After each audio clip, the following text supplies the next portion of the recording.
Chilli बनावा प्रथम मुझे कौन करी सोयाबीन को पानी में भिजेक रखी तापर टमाटो को काटी नहीं छोट छोट तापर पियाज को काटी नहीं कंचा लंका काटी आ कैप्सिकम को काटी देती। नमस्कार सांग मैंने मु दीप्ति स्वागत करुच्ची मोर दीप्ति ओडिशा डायरी को। चलतु प्रथम मुझे सोयाबीन को ये कौन करी पानी में भिजे जो रखी चुपुड़ी देती चुपुड़ी दे सारापर कॉर्नफ्लावर पकेली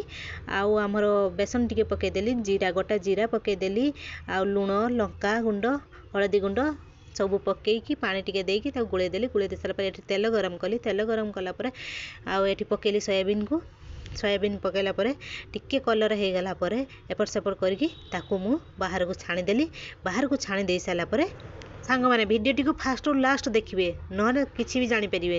आपड़ केमती न बनईदेवे ये देखते पूरा लास्ट पर्यटन देखिए भिडटी जब भल लगी लाइक शेयर कमेंट निहाती करेंगे सांग मैंने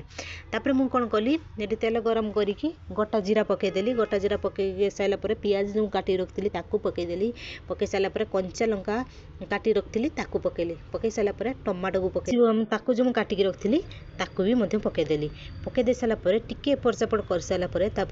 जी आमर रही मसला तक से सब पकईली जीरा गुंड हलदी लका गुंड एगा सब पकईदेली आउ गरम मसला चिकेन मसला एगा पकईली आउ लास्ट टमाटो सॉस टी पकईदेली टमाटो सॉस पकई दे सारापर टिके एपट सेपट कर सारापर ये जो मुझे छाणी रखी सोयाबीन ताकू पकईली पकई सारापर आउ टे टमाटो पकईदेली टमाटो पकई सारिकी ढांकीदेली ढांकी दे सारापर टिके समय पर देखला बेलू मोर रेडी हो गला सोयाबीन चिली आपण मैंने सांग मैंने एमती थे घरे ये निहाती ट्राए करूँ केमती लगे सांग मैंने कमेंट निहाती कहे मत तो बहुत टेस्टी भी लगी भल भी लगी तो आपण मैंने एमती निहाती ट्राए करी कमेंट माध्यम कहतु केमती लगला रेडी हो गला मोर से सोयाबीन चिली मोर रेडी हो गला जय जगन्नाथ सांग मैंने बाय।